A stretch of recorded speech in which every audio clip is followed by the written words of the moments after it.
Shalom, kembali kita belajar setelah kurang lebih kita 3 bulan kita off di dalam KTB. Nah, pada kesempatan kali ini gereja juga tim Mulmed memfasilitasi dengan yang biasa di-share dari Pak Gembala mengenai teks renungan. Nah, ada kemungkinan dari di antara kita semuanya ada yang mungkin terlalu kecil mengenai teks tersebut atau keterbatasan yang lainnya. Nah, pada kesempatan kali ini kita bisa mendengarkan lewat suara. Dan malam hari ini kita belajar dari renungan yang dibagikan Pak Gembala. Kalau Bapak Ibu mendengarnya, kita belajar tentang sujud di altarnya, bagian yang ke-7 yang kita juga sudah menerimanya melalui teks.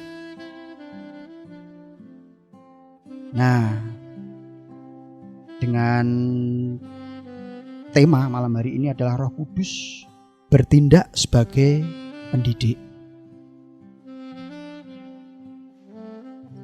Ada pengalaman seorang dosen yang tentu saja ketika ingin naik jenjang karirnya di dalam pendidikannya, ya tentu saja dengan membuat tesis gitu ya.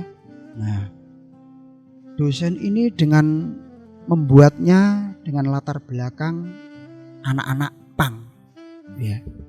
Jadi atau gampangnya judulnya gitu ya. Nah, di dalam tesisnya itu demikian. Anak-anak pang ya. Maksudnya bagaimana ini pang ini?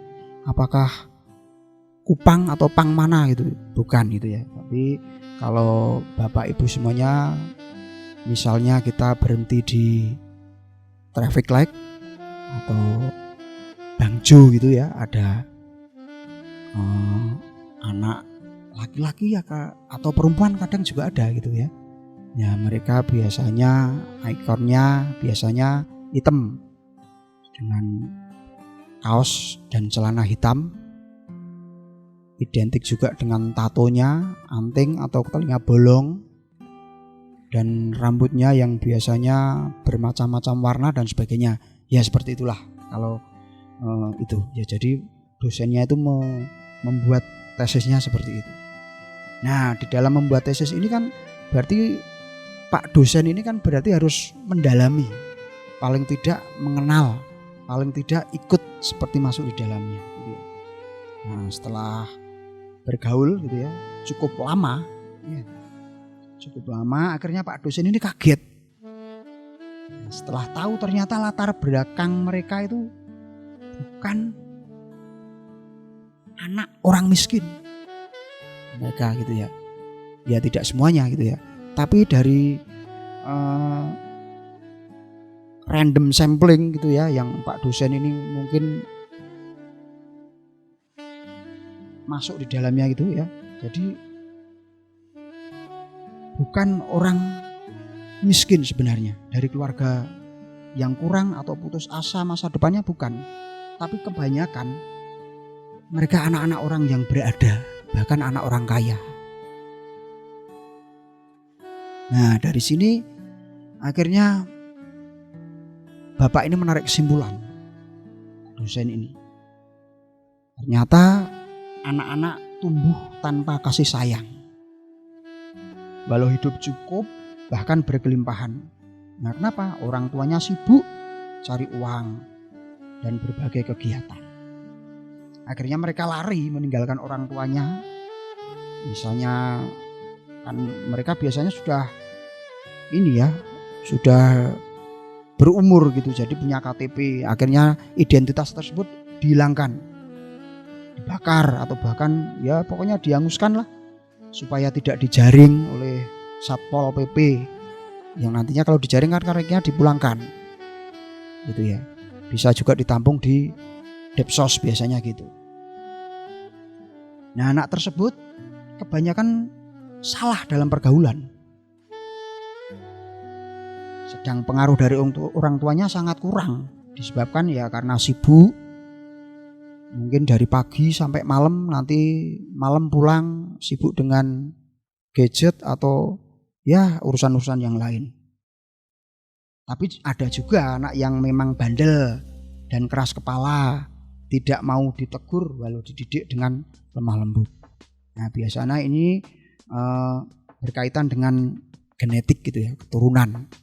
Tapi saya yakin gitu ya, selagi kita terus kenal dekat dengan kuasa Tuhan, pengaruh-pengaruh genetik ini saya kira bisa diubahkan. Amin. Ya, bisa. Baik, kita mau membuka Alkitab kita di dalam Amsal 23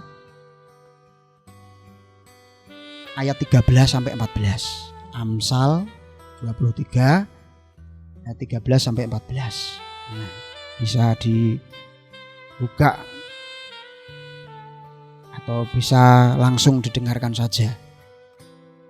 Ya, saya bacakan. Jangan menolak didikan dari anakmu.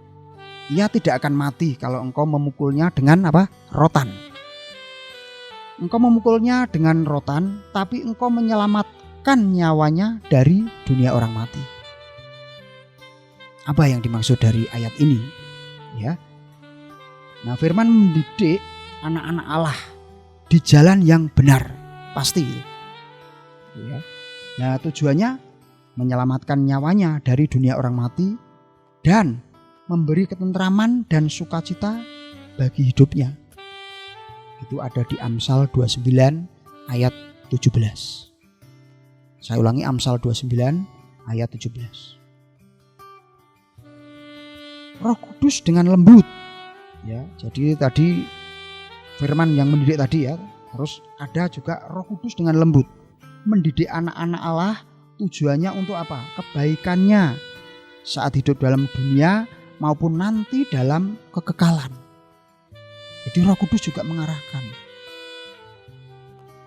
Hidup atau mati ditentukan sikapnya saat dididik. Ya, saya yakin di antara kita semuanya ya, yang dikatakan bapak atau ibu itu pasti pernah melakukan didikan. Ya, yang saya maksud bapak atau ibu itu berarti orang yang lebih tua, gitu ya. Kadang orang yang tidak mempunyai anak pun mereka juga bisa mendidik ya anggota keluarga, anaknya atau keponakan, bisa memberikan arahan, didikan. Nah, itu sama gitu ya. Jadi ada unsur mendidik. Ditambah lagi ada juga teguran keras bagi yang bandel. Itu maksud dari Amsal tadi. Ya. Hatinya keras. Ya. Nah, orang yang melihat jadi kasihan. Ya. Nah, dikatakan dididik dengan tongkat. Ya. Jadi teguran yang keras gitu tadi dikatakan dididik dengan tongkat. Di antara kita pasti juga pernah gitu ya melakukan gitu ya seperti itu. Ya, tapi firman Tuhan atau mungkin Pak Gembala juga menjelaskan itu ya, ada bagian-bagian tertentu yang tidak boleh disentuh dengan benda keras. Kepala, telinga, gitu ya, mata, mulut gitu ya. Itu jelas tidak dianjurkan. Ya. Tapi dikatakan tadi dengan tongkat itu ya, misalnya gitu ya, yang mungkin agak aman di pantat gitu ya. Ya, tapi tidak dianjurkan loh ini ya. Seandainya pernah melakukan gitu. Nah, itu di Amsal 13 ayat 24. Gitu. Jadi firman benar-benar mengarahkan. Roh Kudus mendidik dengan kelembutan. Ya. Dan yang tadi dikatakan teguran keras itu tadi yang dengan tongkat. Nah, tapi kita sudah ngerti tentang semuanya itu ya. Segala sesuatu ya kita mungkin tidak perlu kita lakukan sampai ke hal yang seperti ini gitu ya. Nah, makanya terus belajar kedekatan dengan Tuhan, dengan firman dibawa di dalam doa mengenai hal bertindak sebagai pendidik ini. Sehingga mungkin tidak harus dengan kekerasan, tapi bisa mengubahkan, itu yang terpenting.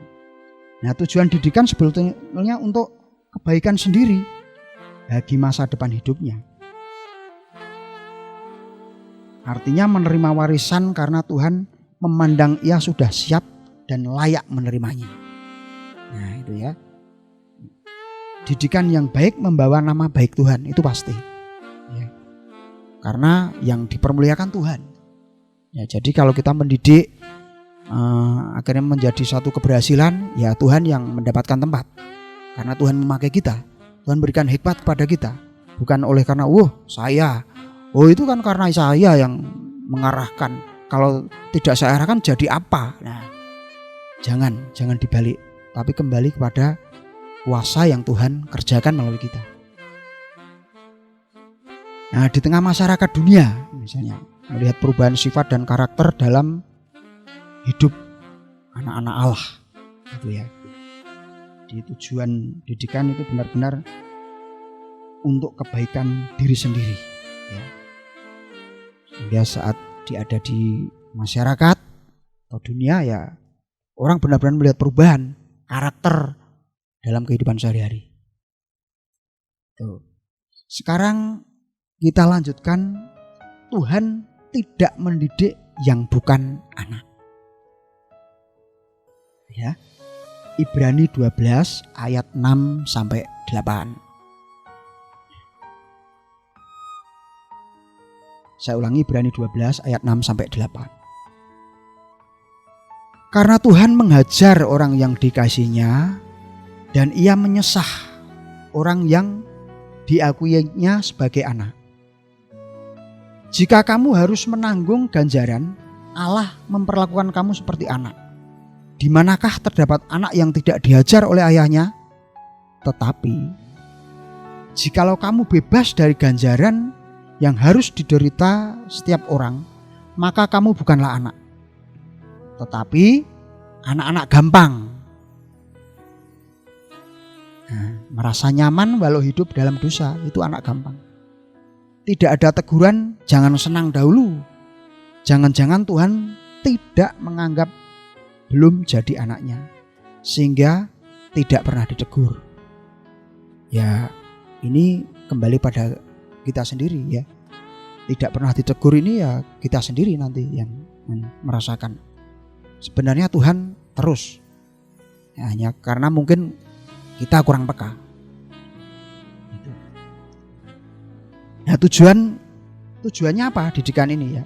Tujuannya dikatakan Tuhan mendidik yang bukan anak, itu ya. Tujuannya didikan Lukas 19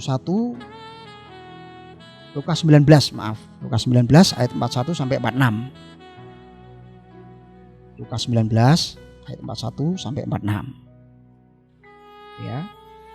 Dan ketika Yesus telah dekat dan melihat kota itu, ia menangisnya.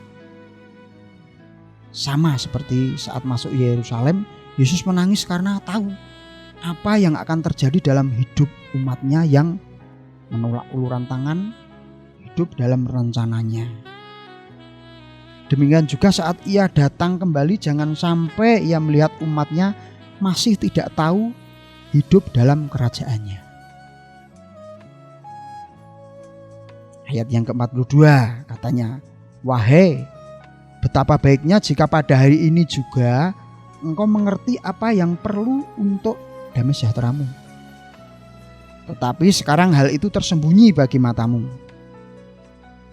Maksudnya menjelang akhir zaman ini banyak umat Tuhan tidak mengerti ajaran sehat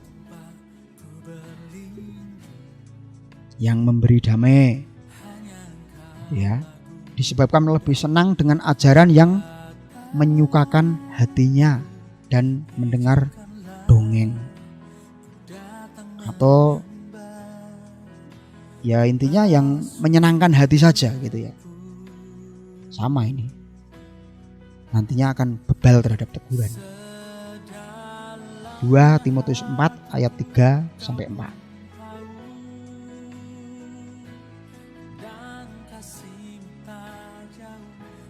Masih di dalam Lukas tadi ya. Sekarang ayat yang ke-43. Tadi ayat yang ke-42. Sebab akan datang harinya bahwa musuhmu akan mengelilingi engkau dengan kubu, lalu mengepung engkau dan menghimpit engkau dari segala jurusan. Maksudnya musuh berbentuk masalah sampai tidak ada harapan. Disebabkan Yesus dan kebenaran hidup bukan jadi kota benteng hidupnya, gitu ya. Jadi jadikanlah Yesus adalah sumber dan jalan kebenaran dan hidup. Nah, itu yang harus menjadi dasar. Ayat yang ke-44. Dan mereka akan membinasakan engkau beserta dengan pendudukmu, dan pada tembokmu mereka tidak akan membiarkan satu batu pun tinggal terletak di atas batu yang lain, karena engkau tidak mengetahui saat bila mana Allah melewati engkau. Maksudnya banyak umat Tuhan ragu-ragu apakah yang sekarang terjadi ini, COVID-19 ini, kebetulan atau rekayasa organisasi yang menginginkan jumlah penduduk secara ideal atau seizin Tuhan. Kalau seizin Tuhan pasti ada tujuan, lalu apa kira-kira tujuannya?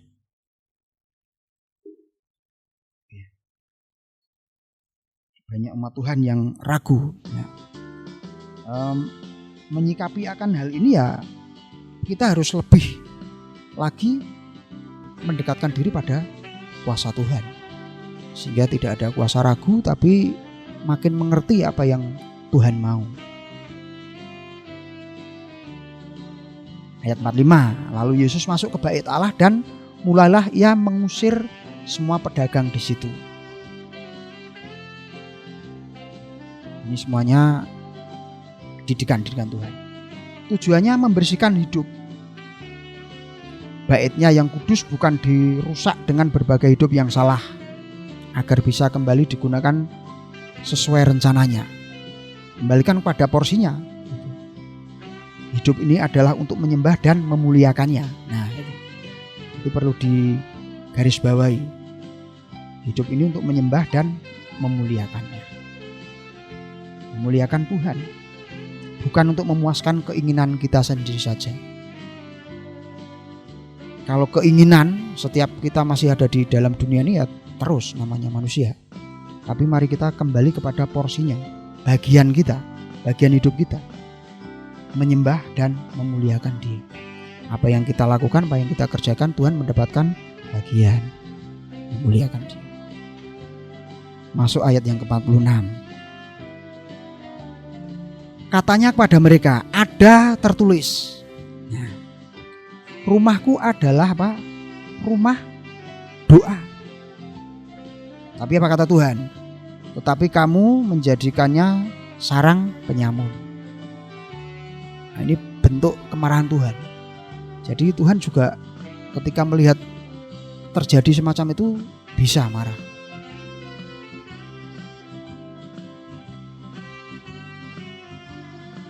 Di saat situasi harus banyak di rumah inilah ya aplikasinya, saatnya Tuhan sedang mendidik kita agar memperbaiki diri, banyak berdoa agar makin memahami kehendaknya. Itu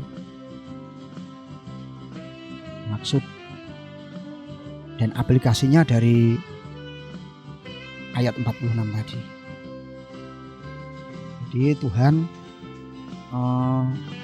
tiada hentinya memakai gerejanya, memakai gembala untuk kita terus dengan permasalahan yang mendunia ini, supaya kita jangan sampai jauh daripada Tuhan. Intinya demikian. Tapi tetap apa yang bisa kita kerjakan, bisa berdoa, terus melalui HP kita juga bisa share tentang kekuatan yang Tuhan kerjakan, gereja Tuhan harus melakukan apa. Demikian ya. Jadi renungan singkat dari sujud di altarnya bagian yang ke-7 ini dengan temanya Roh Kudus bertindak sebagai pendidik ini sudah menjelaskan gitu ya. Tuhan pribadi Roh Kudus sendiri juga sudah melakukan. Mari sujud di altarnya dan kita menyanyikan lagu ini. Bapak Ibu menyanyikan Jadikan Rumah Doamu. Masih ingat ya, walaupun kita nggak ke gereja, tapi kan kita bisa mendengarkan melalui YouTube, melihat, terus ada share dari saudara-saudara kita yang lain tentang lagu-lagu. Nah, terus gunakan gadget kita untuk tetap bisa menjadi alat kemuliaan Tuhan. Jadikan aku Tuhan rumah doamu, agar semua suku bangsa datang menyembahmu. Ya, Bapak Ibu bisa lanjutkan di dalam memuji Tuhan, terus dilanjutkan dengan berdoa, dan kita nanti mengevaluasi apakah selama ini kita mengabaikan didikan Tuhan. Mari kita mengevaluasi sehingga tidak tahu kehendak Tuhan. Salah satu kehendaknya belum berfungsi sebagai bagian tubuhnya. Dan apakah hidup mencerminkan sebagai anak Allah? Ini yang perlu kita evaluasi. Mengabaikan didikan Tuhan berarti apa yang kita dengar ya kita abaikan begitu saja. Apapun yang kita dengar yang mungkin tidak sesuai dengan keinginan kita, akhirnya kita mencari hal yang lainnya. Itu yang menjadi evaluasi, sehingga ini menjadi bahan kita semuanya. Terus kita bahan perenungan, dan kita juga bisa menjadi kekuatan untuk bisa mengarahkan yang terpenting, bisa terhadap diri kita sendiri, dan akhirnya kita juga bisa mengarahkan. Itu yang lebih tepatnya. Kiranya Tuhan menolong hidup kita makin berkenan. Demikianlah renungan firman Tuhan malam ini. Amin.